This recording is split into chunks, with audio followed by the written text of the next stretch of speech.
If I see one more think piece about why black men don't protect black women, I'ma scream. It's 2023, and we now know that nobody is born a natural leader, a natural provider, or a natural protector. We are not animals in the wild, and even if we were, there are different types of family models that are displayed in the animal kingdom. Who's the provider and protector when it comes to male and female lions? Lionesses. Male lions are lazy as fuck, and they'll eat their own kids if the females don't protect them. We have been shown time and time again that they don't give a fuck about us the majority of the time.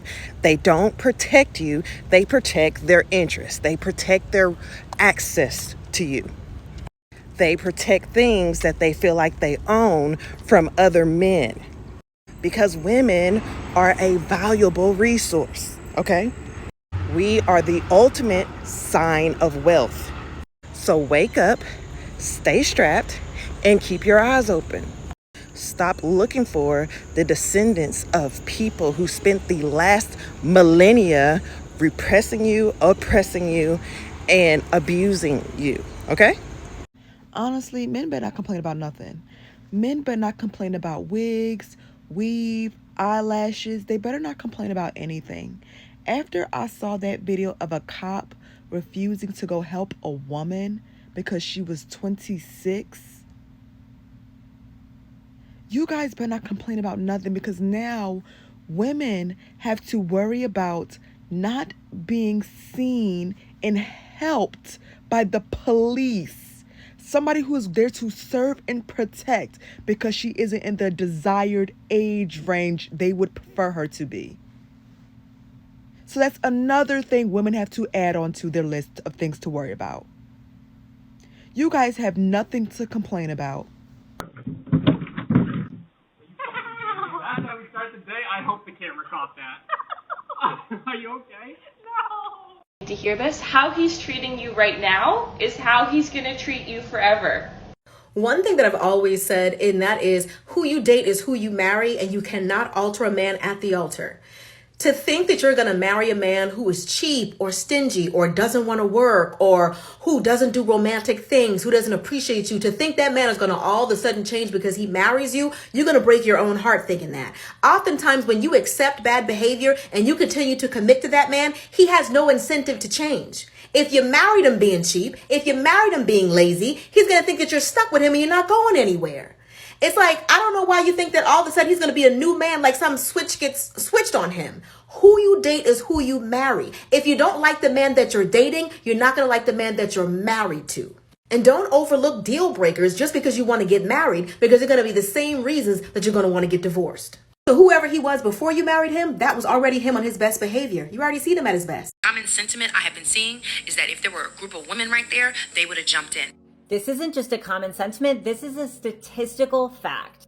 In the comments section of people discussing the brick incident, you see women saying over and over again, a man has never protected me, but a woman has. And this falls right in line with what we know about the bystander effect. It is a statistical fact that proximity to a man puts you in more danger. And it is women who are more likely to come to your rescue. Men are more likely to be the bystander. This 2020 study found that despite ideas of chivalry, women are far more likely to help you than men. This 2015 study found the same thing. Men are less likely to help you. This 2014 study, men reported more intent to act as a bystander. And as recently as 2022, a meta-analysis of 85 studies found that women were more likely to intervene. And in every single one of these studies, the men had one thing in common that made them less likely to help. In every single study, men had a much higher acceptance of grape myths. They aren't intervening because they believe you deserve it. They believe you've done something, said something, worn something that makes you deserve this behavior. I'm going to say this for you again, clearly. The research shows men don't help women because they believe we deserve it. TikTok. You never guess what just happened to me. So I'm walking in my local area, just I'm a little bit out of breath. Bear with me. So I'm walking in my local area, just dropping off some parcels and making some returns. So I'll take a shortcut through a block of flats that's currently under construction. I've taken the shortcut many a times. You know, it's pretty safe. It's fine, people are still living in the block of flats. So as I'm approaching my house, I see a Hermes delivery driver, my usual one, standing out front talking to another guy. So I'm like, okay, do you know what? Let me quickly get to the house, take the parcels from him, and then continue running my errands. So as I'm walking down the hill, exiting the flats, I trip and I fall down. 18 per kilometre. I scratched up my arm, my leg. This is the first time I'm wearing these leggings. Pausing workout. You see, blood. I'm fuming. I quickly get up, gather my thoughts. Resuming workout. I didn't even have enough time to think about the amount of pain that I'm in. So as I approach this guy to take my parcels, him and the other guy stop and they're like, oh my God, are you okay? So they saw me fall when they were watching me. They were watching me fall, get up, gather myself together. They were watching me.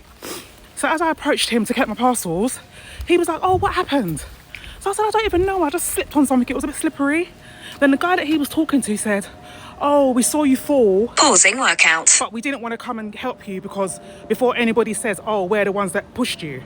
That you know how it is as Nigerians. We can't just come and start helping people willy-nilly before they say that we're the ones that... Can you imagine? So because they didn't want to be implicated in my injury, they didn't help me. Guys. Y'all see that? And see, what's funny is that men like you can't even protect yourselves. And yet you think that we need you to protect us? If you could protect us, George Floyd, Tyree Nichols, and all these other brothers that have unfortunately passed over the years would still be here. Enjoy your day, Gloctavius. Oh, I'm not arguing that unemployed men aren't depressed, but I don't know a single woman who would do the same thing in that position. That's my fucking problem.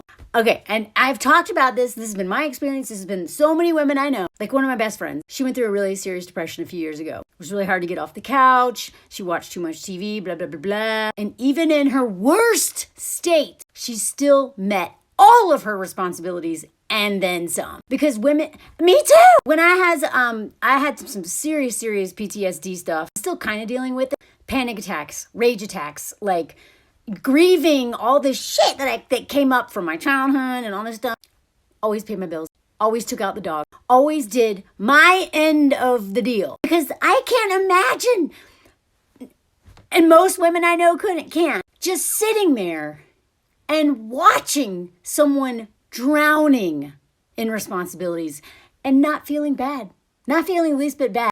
In fact, most women, even when we're sick, we do too much. Even women who are retired do way too much. Even women with fucking cancer. Just look at the fucking comments in my last video, or even in the one this is attached to. Even while being treated with chemo, or, taking care of a parent or a sick child, some major crisis, we still show up. We still show up. Basic human needs we always meet, but even our own we won't meet in terms of self-care. We'll always make sure that the collective, the family or the couple, that those needs are met. And men don't think that way. They have no problem watching a woman not even have time to fucking shower. So many moms who don't even get to shower because they're so overwhelmed and overworked. And their husband will literally just sit there and watch TV or play video games and let her do it all. Unemployed men, hobosexuals, depressed men are some of the most entitled, selfish, dangerous men on the planet.